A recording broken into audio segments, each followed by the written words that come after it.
Hello everyone. आज हम इस वीडियो में सीडीपी के क्वेश्चन देखेंगे और ये जो आपका क्वेश्चन पेपर है दिसंबर 29 दिसंबर 2022 को जो ऑनलाइन में पेपर हुए थे वो आपका ये पेपर है। तो चलिए शुरू करते हैं। ये आपका पेपर फर्स्ट है। शुरू करने से पहले आप वीडियो को लाइक कर दें, शेयर कर दें। अगर आप इस चैनल पर नए हैं तो चैनल को सब्सक्राइब ज़रूर कर लें ताकि आने वाले सारे नोटिफिकेशन आपको मिलता रहे। क्वेश्चन नंबर फर्स्ट देखते हैं। क्वेश्चन नंबर फर्स्ट कहता है निम्नलिखित में से कौन सा स्थूल गत्यात्मक कौशल है। स्थूल मतलब ग्रोस मोटर।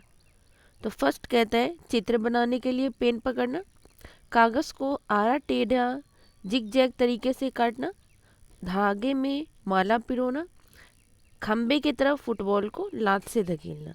तो आप बताएं क्वेश्चन नंबर फर्स्ट का सही आंसर क्या होगा। तो आपसे यहाँ पूछ रहे हैं दो टाइप्स के मोटर होते हैं, एक तो फाइन मोटर होते हैं और एक ग्रोस मोटर होते हैं। जो ग्रोस मोटर होते हैं ना उसमें हम जो मोटे मोटे काम करते हैं जैसे कि बड़े बड़े मसल्स का इस्तेमाल करना, उसमें आ जाएगा आपका चलना फिरना दौड़ना कूदना फुटबॉल खेलना, ये सब आ जाएगा। और जो छोटी मसल्स होती है जिसमें छोटी मसल्स का इस्तेमाल होता है उसे हम फाइन मोटर कहते हैं। फाइन मोटर में आपका आ जाएगा जैसे कि सुई में धागा लगाना, काजल लगाना, अपने पेंटिंग करना, कुछ ड्राइंग करना, मतलब जिसमें आपकी फिंगर एंड आई दोनों यूज़ हो रहे हैं और उसमें छोटी छोटी मसल्स यूज़ हो रही है, वो आपका फाइन मोटर में आएगा। तो आपसे क्या पूछ रहा है यहाँ से, लेकिन आपसे फाइन मोटर नहीं पूछा है, आपसे क्या पूछा है तो ग्रोस मोटर पूछा है। लेकिन इसमें आप देख पा रहे होंगे तीन ऐसे एग्जाम्पल है जो फाइन मोटर के हैं। जैसे चित्र बनाने के लिए पेन पकड़ना, ये आपका फाइन मोटर का एग्जाम्पल हो गया। कागज़ के आड़ा टेढ़ा जिगजैग तरीके से काटना, ये भी आपका फाइन मोटर हो गया। धागे में माला पिरोना, ये भी आपका फाइन मोटर हो गया। लेकिन जो आपका ग्रोस मोटर है वो है खंबे की तरफ फुटबॉल को लात से धकेलना, कुकिंग फुटबॉल टुवर्ड पोल। तो आपका सही आंसर हो जाएगा option number fourth is the right answer.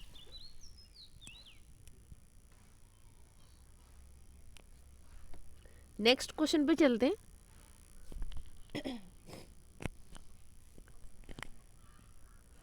Next question कहते हैं बच्चों का विकास डैश से डैश की ओर बढ़ता है। केंद्र से बाहर की ओर, पैर से सिर की ओर, विशिष्ट से सामान्य की ओर, जटिल से सरल की ओर। तो बच्चों का जो विकास होता है डैश से डैश की ओर बढ़ता है। तो बताएं क्वेश्चन नंबर सेकंड का सही आंसर क्या होगा।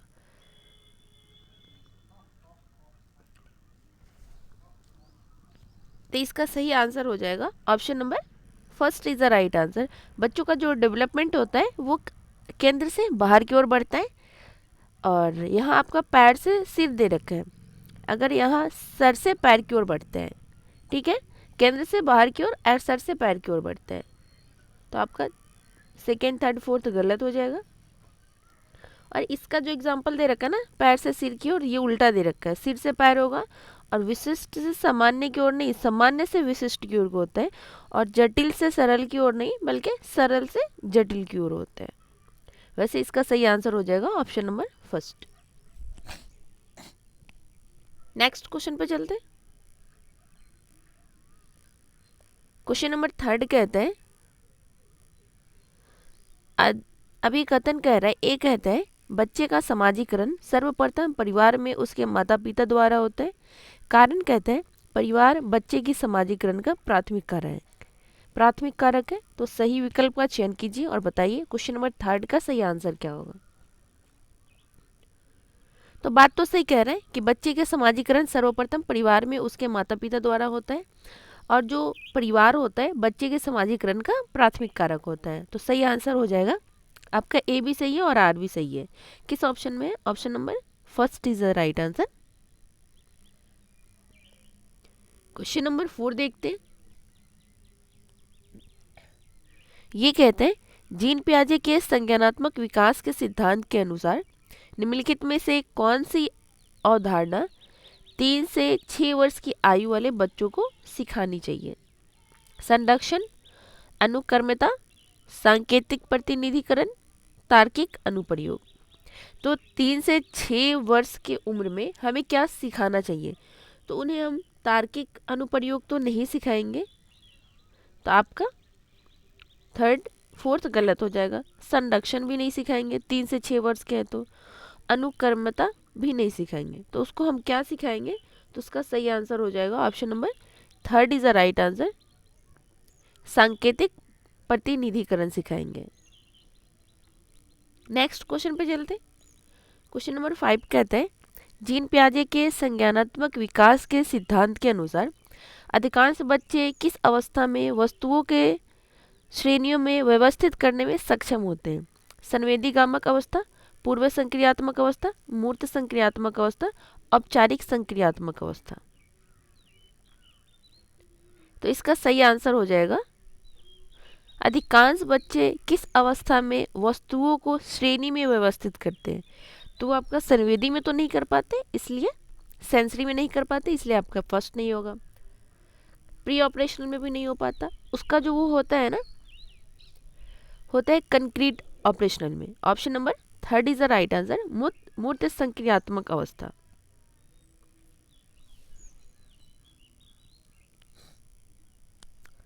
जब बच्चा इस स्टेज पे जाता है ना, तो उस श्रेणियों में व्यवस्थित करने में सक्षम हो जाता है। नेक्स्ट क्वेश्चन पे चलते हैं।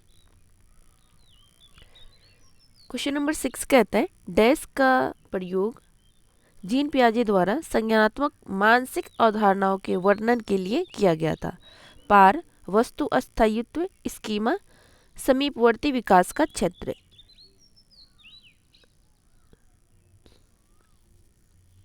तो यहाँ आ गया है जीन पियाजे। तो आपको पता ही होगा कि जो पार है ये किसने दिया है? तो लिवाइगोस्की ने दिया है। तो आपका पहला तो गलत हो जाएगा, कट कर दें आप इसको। आपका जो फोर्थ है समीपवर्ती विकास का क्षेत्र, मतलब जोन ऑफ प्रॉक्सिमल डेवलपमेंट, ये भी किसने दिया है? तो इसको भी लिवाइगोस्की ने दिया है। जो वस्तु अस्थायित्व है ये आपका नहीं होगा, आपका सही आंसर हो जाएगा option number third is the right answer, schema. Schema का प्रयोग जीन पियाजे द्वारा संज्ञानात्मक मानसिक अवधारणाओं के वर्णन के लिए किया गया था। नेक्स्ट क्वेश्चन पे चलते हैं। क्वेश्चन नंबर 7 कहते हैं रजनी अपने दोस्तों के कार्यों को जैसे को तैसा मानसिकता के आधार पर जांचती है। लॉरेंस कोहलबर्ग के सिद्धांत के अनुसार वर्तमान में रजनी संज्ञानात्मक नैतिक विकास के किस स्तर पर है? परंपरागत, पूर्व परंपरागत, उत्तर परंपरागत, औपचारिक परंपरागत। मतलब जैसे को तैसा। तो इसका सही आंसर हो जाएगा option number second is the right answer, पूर्व परंपरागत, प्री कन्वेंशनल। नेक्स्ट क्वेश्चन पे चलते हैं। क्वेश्चन नंबर 8 कहता है जब विद्यार्थी किसी प्रश्न का हल खोजने के दौरान समस्या का सामना करते हैं तो अध्यापक विद्यार्थियों को किस तरह पार प्रदान कर सकते हैं? उनमें असफलता का भय पैदा करके। तो क्या उनमें असफलता का भय पैदा करना चाहिए? नहीं, तो आपका फर्स्ट गलत हो जाएगा। उन्हें प्रश्न का आधा समाधान प्रस्तुत करके, बात तो सही है। प्रश्न में कुछ विकर्षण जोड़कर, उन्हें अपने विचारों की शाब्दिक अभिव्यक्ति करने के लिए निरुत्साहित करके। तो इसका सही आंसर हो जाएगा option number second is the right answer, उन्हें प्रश्न का आधा समाधान प्रस्तुत करके। इसी को हम एस्कैफोल्डिंग कहते हैं। नेक्स्ट क्वेश्चन पे चलते हैं जो वाइगोस्की ने दे रखा है। क्वेश्चन नंबर 9 कहता है सिद्धांतवादी और उनके द्वारा प्रतिपादित विचार का सही उगम चुनिए। ले वाइगोस्की सांस्कृतिक उपकरण, हावर्ड गार्डनर जी घटक बुद्धि, जीन पियाजे पार। क्या जीन पियाजे ने पार दिया है? तो आपका थर्ड तो गलत हो जाएगा। लॉरेंस कोहलबर्ग संवेगात्मक परिपक्वता। तो कह रहा है सिद्धांतवादी और उनके द्वारा प्रतिपादित विचार का सही उगम चुनना है। तो इसमें सही कौन सा है? तो आपका फोर्थ भी गलत है। लेवाइगोस्की ने संवेगात्मक नहीं दिया है, जीन पियाजे ने पार नहीं दिया है, और हावर्ड गार्डनर ने जी घटक बुद्धि नहीं दिया है। तो आपका सही आंसर हो जाएगा option number first is the right answer, Lev Vygotsky ने सांस्कृतिक उपकरण दिया है।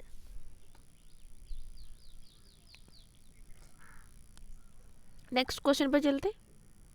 क्वेश्चन नंबर 10 कहता है एक प्रगतिशील कक्षा किसे समुन्नत करती है? ज्ञान सृजन की चाह, विद्यार्थियों में परस्पर विमुखता का भाव, सामाजिक संदर्भों में अलगाव, विषय वस्तु का कंठस्थीकरण। एक प्रगतिशील कक्षा किसे समुन्नत करती है? तो क्या विषय वस्तु में कंठस्थीकरण? नहीं, तो ये आपका गलत हो जाएगा। तो बताएं इसका सही आंसर क्या होगा क्वेश्चन नंबर 10 का। अलगाव भी नहीं होगा, ये भी आपका गलत हो जाएगा। विमुखता का अभाव भी नहीं होगा, ये भी आपका गलत हो जाएगा। तो आपका सही आंसर हो जाएगा option number first is the right answer, ज्ञान सृजन की चाह। मतलब नेक्स्ट क्वेश्चन पे चलते हैं। क्वेश्चन नंबर 11 कहता है मधुलिका नृत्य और योग कला में निपुण है। हावर्ड गार्डनर के अनुसार उसके पास किस प्रकार की बुद्धि उच्च स्तरीय है? तो आपको पता ही होगा जैसे कि हावर्ड गार्डनर ने कितने टाइप के दिए हैं मल्टीपल इंटेलिजेंस, तो 8 टाइप के दिए हैं। तो यह अंतर्वैयक्तिक और अंतर्वैयक्तिक की तो बात ही नहीं हो रहा है, तो आपको फर्स्ट सेकंड गलत हो जाएगा। लेकिन यहाँ आपको कह रहा है नृत्य और योग कला में, आपका बस इतना ही सा क्वेश्चन है, नृत्य और योग कला। तो क्या नृत्य और योग कला में अगर वो सिंगिंग करता तभी तो संगीतात्मक होता, तो आपका फोर्थ भी गलत हो जाएगा। आपका सही आंसर हो जाएगा option number third is the right answer, शारीरिक गति संवेदी। नेक्स्ट क्वेश्चन पे चलते हैं। क्वेश्चन नंबर 12 कहता है एक प्रश्न उत्तर सत्र के दौरान एक अध्यापक केवल लड़कों को ही अपने भ्रम व प्रश्न पूछने अवसर दे रहा है। यह प्रत्यक्ष रूप से किसकी प्रस्तुति है? जेंडर सशक्तिकरण, जेंडर समानता, जेंडर पक्षपात, जेंडर समतुल्यता। तो इसका सही आंसर हो जाएगा option number third is the right answer, gender पक्षपात। नेक्स्ट क्वेश्चन पे चलते हैं। क्वेश्चन नंबर 13 कहता है अधिगम द्वारा व्यक्तिगत विभिन्नताएं किसका परिणाम है? केवल आनुवांशिकता का, केवल पर्यावरण का, आनुवांशिकता व पर्यावरण दोनों का, ना तो आनुवांशिकता का और ना ही पर्यावरण का। अधिगम दर में व्यक्तिगत भिन्नताएं किसका परिणाम है? तो आपका सही आंसर हो जाएगा option number third is the right answer. ऐसा कोई भी काम नहीं है जिसमें सिर्फ आनुवांशिकता और पर्यावरण सिंगल हो, दोनों होते हैं। नेक्स्ट क्वेश्चन पे चलते हैं। क्वेश्चन नंबर 14 कहते हैं आकलन के संदर्भ में निम्नलिखित में से क्या सही है? जो सही है आपको वो बताना है। फर्स्ट है आकलन मानकीकृत परीक्षणों द्वारा किया जाना चाहिए। बिल्कुल नहीं, आपका फर्स्ट गलत हो जाएगा, मानकीकृत परीक्षणों द्वारा नहीं किया जाना चाहिए। रचनात्मक आकलन केवल निर्देशन के अंत में होता है। नहीं, आपका सेकंड भी गलत हो जाएगा। जहाँ केवल आ गया ये आपका गलत हो गया। मानदंड संदर्भित परीक्षण मानक को निष्पादन तुलना का सामान्य स्तर मानकर इस्तेमाल करते, ऐसा भी नहीं है, ऐसा नहीं करते हैं। मानदंड संदर्भित परीक्षण मानक को निष्पादन तुलना का सामान्य स्तर मानकर इस्तेमाल नहीं किया जाता है। फोर्थ कहते हैं अधिगम के लिए आकलन विद्यार्थी द्वारा स्व आकलन को भी शामिल करता है। बिल्कुल सही बात है, अधिगम के लिए आकलन विद्यार्थियों द्वारा स्व आकलन को भी शामिल करते हैं। Option number fourth is the right answer. Question number 15 देखते हैं। 15 कहता है विद्यार्थियों में समालोचनात्मक चिंतन का आकलन करने के लिए अध्यापक को निम्नलिखित में से किसका चयन करना चाहिए? मतलब चिंतन, समालोचनात्मक चिंतन का आकलन। फर्स्ट कहता है खुले अंत वाले प्रश्न जिनमें अपसारी चिंतन शामिल हो। बात तो सही है। वे प्रश्न जिनके उत्तर हाँ या ना में हो, ये समालोचनात्मक आकलन में नहीं आता है, इसलिए आपका सेकंड ये क्लोज एंडेड क्वेश्चन हो गया, तो सेकंड तो गलत हो जाएगा। एक शब्द के जवाब वाले प्रश्न, ये तो दोनों सेम ही है, एक यहाँ हाँ या ना में उत्तर हो या एक शब्द में हो, बात तो दोनों है, तो आपका थर्ड भी गलत हो जाएगा। वे प्रश्न जिनमें केवल घोषणात्मक ज्ञान का प्रत्यासंवरण शामिल हो, जहाँ केवल आ जाएगा आप उसको कट कर दें, तो आपका सही आंसर हो जाएगा option number first is the right answer. खुले अंत वाले प्रश्न जिनमें अपसारी चिंतन हो उसे हम समालोचनात्मक चिंतन आकलन कहते हैं। क्वेश्चन नंबर 16 देखते हैं। समावेशी शिक्षा में किसकी आवश्यकता है? मानकीकृत पाठ्यचर्या, रूढ़िबद्धताओं को बढ़ावा, अगम्य इमारती ढांचा, विविधता को स्वीकृति। तो इसका सही आंसर हो जाएगा option number 4 is the right answer. समावेशी शिक्षा में किसका आवश्यकता है? तो उसमें विविधता को स्वीकृति देना चाहिए, जो डाइवर्सिटी है उसको एक्सेप्ट करना चाहिए। क्वेश्चन नंबर 17 देखते हैं। क्वेश्चन नंबर 17 कहता है, कथन कहता है सुविधा वंचित समूह से आने वाले विद्यार्थियों की आवश्यकताओं को संबोधित करने के लिए अध्यापक को उनके सामाजिक सांस्कृतिक संदर्भों को जानना चाहिए। क्या ये बात सही है? हाँ, बिल्कुल सही है। कारण कहता है पाठ्यचर्या की अभिकल्पना औसत विद्यार्थियों को ध्यान में रखकर करनी चाहिए। ये बिल्कुल गलत है। तो देखिए किस ऑप्शन में ए सही है और आर गलत है। Option number 3 is the right answer. A सही है लेकिन आपका आर गलत है। क्वेश्चन नंबर 18 देखते हैं। ये कह रहा है पठन वैकल्य किस प्रकार की विकलांगता है? अधिगम विशिष्ट का, संवेदी का, व्यवहारात्मक का, गत्यात्मक का। जहाँ पठन से आ गया ना वो पढ़ने से है, तो पढ़ने से किस में होता है? अधिगम से होता है। तो आपका सही आंसर हो जाएगा option number 1 is the right answer.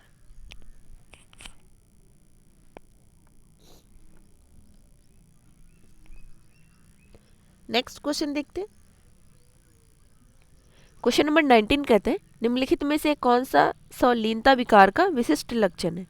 बाधित संप्रेषण, दिनचर्या में परिवर्तन के लिए आग्रह, उच्च स्तरीय शब्द भंडार, परिवेश में परिवर्तन के लिए प्रतिरोध।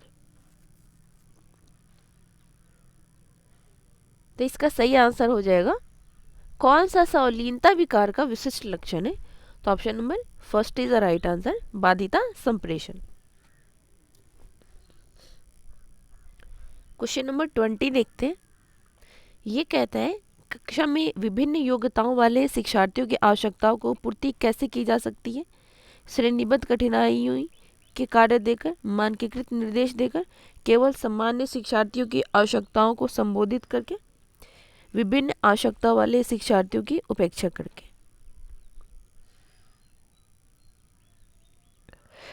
विभिन्न योग्यताओं वाले शिक्षार्थियों की आवश्यकता को पूर्ति कैसे की जा सकती है? तो आपका विभिन्न आवश्यकता वाले शिक्षार्थियों को उपेक्षा करके, जहाँ उपेक्षा आएगा ये गलत हो जाएगा। केवल सामान्य आएगा ये भी गलत हो जाएगा। मानकीकृत निर्देशन देकर ये भी गलत हो जाएगा। आपका सही आंसर हो जाएगा option number 1 is the right answer, श्रेणीबद्ध कठिनाइयों के कार्य देकर।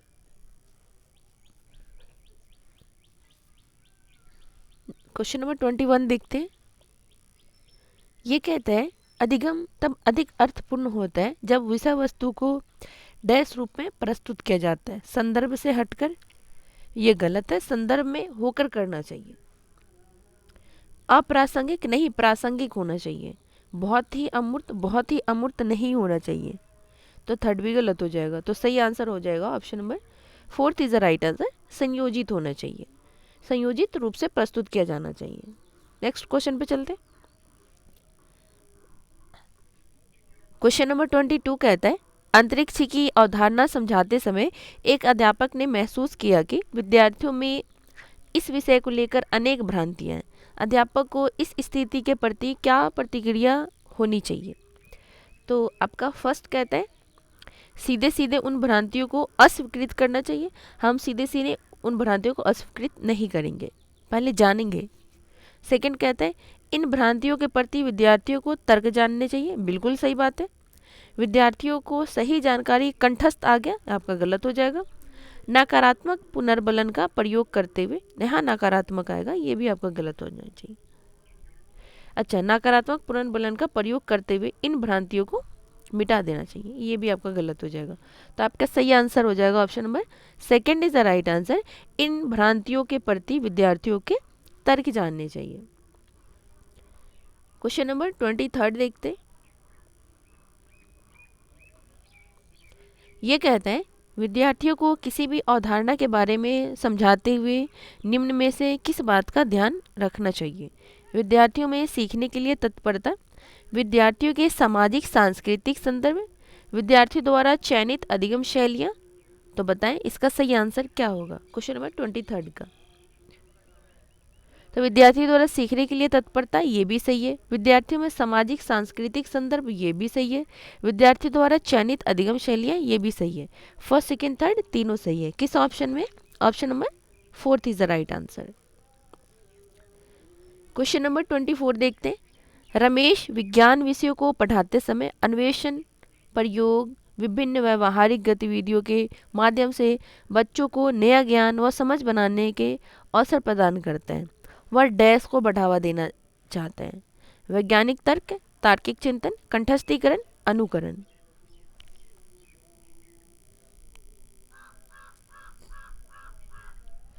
तो आपका सही आंसर हो जाएगा आपका कंठस्थीकरण तो गलत हो जाएगा। तो देखिए किस किस ऑप्शन में थर्ड है, किस किस ऑप्शन में थर्ड है आप उसको कट करें। सेकंड में थर्ड है ये नहीं होगा, फोर्थ में थर्ड है ये नहीं होगा। तो आपका सही आंसर हो जाएगा वैज्ञानिक तर्क एंड तार्किक चिंतन। Option number first is the right answer, केवल फर्स्ट और सेकंड। नेक्स्ट क्वेश्चन पे चलते हैं। क्वेश्चन नंबर 25 कहता है निम्नलिखित में से अध्यापक द्वारा अपनाई गई कौन सी विधि अधिगम प्रक्रिया में विद्यार्थियों की सक्रिय भूमिका को महत्व देती है। फर्स्ट है व्याख्यान, पूछताछ, चर्चाएं, खोज, अन्वेषण।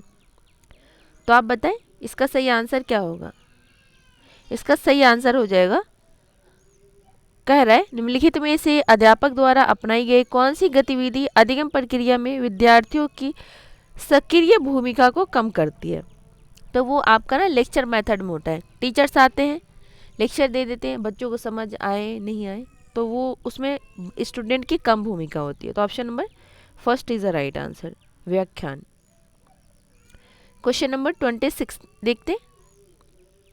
ये कहता है कथन कहता है आंतरिक अभिप्रेरण एक बच्चे को स्वेच्छा से अपनी आंतरिक खुशी के लिए काम करने के प्रेरित करती है। क्या ये बात सही है। तो हाँ ये बात बिल्कुल सही है। कारण कहता है शिक्षक को आंतरिक रूप से अभिप्रेरित करने के स्थान पर विद्यार्थियों को बाह्य रूप से अभिप्रेरित करना चाहिए। बिल्कुल गलत है, ये आंतरिक रूप से ही होना चाहिए। बाह्य रूप से रिवॉर्ड हो गया, उसको कुछ गिफ्ट देना, ये सब एक्सटर्नल हो गया, इंटरनल नहीं हुआ। और जो इंटरनल होता है वो खुशी देता है और वो लॉन्ग टाइम तक चलता है। तो इसका सही आंसर हो जाएगा option number third is the right answer. A सही है लेकिन आर तो बिल्कुल गलत है। नेक्स्ट क्वेश्चन पे चलते हैं। क्वेश्चन नंबर 27 कहते हैं प्रभावशाली समस्या समाधान में किसके बहिष्करण की आवश्यकता है। कार्यात्मक स्थिरता, अपसारी चिंतन, केंद्रित ध्यान, सादृश्य मूलक चिंतन। तो इसका सही आंसर हो जाएगा option number first is the right answer. प्रभावशाली समस्या समाधान में किसके बहिष्करण की आवश्यकता है। तो कार्यात्मक स्थिरता का। नेक्स्ट क्वेश्चन पे चलते हैं। क्वेश्चन नंबर 28 कहते हैं एक विद्यार्थी अपनी असफलता का कारण अपनी योग्यता की कमी मानता है। वह योग्यता की अस्थायी मानता है और मानता है कि योग्यता प्रयासों द्वारा प्रभावित नहीं होती है। अच्छा, यह विचार दशा किस स्थिति को जन्म दे सकती है।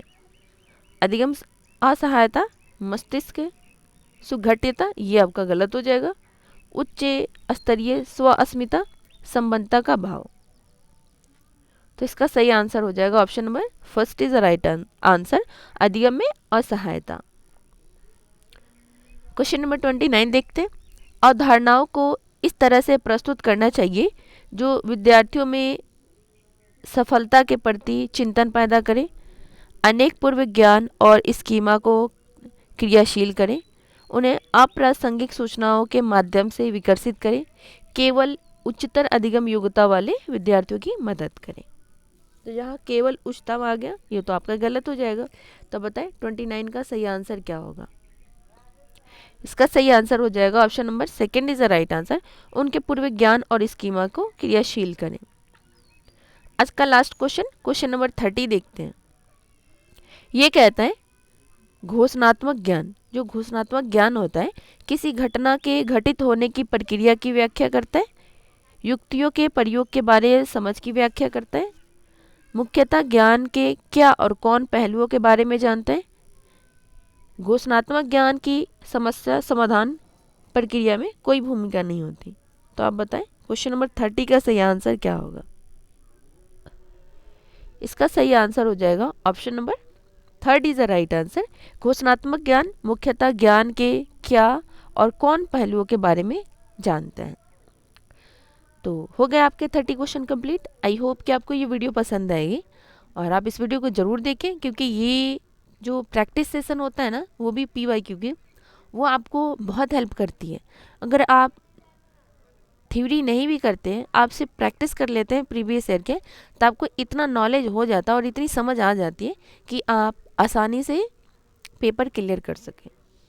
तो चलिए मिलते हैं नेक्स्ट वीडियो में। तब तक आप वीडियो को लाइक करें, शेयर करें, चैनल पर नए तो चैनल को सब्सक्राइब जरूर करें। Thank you.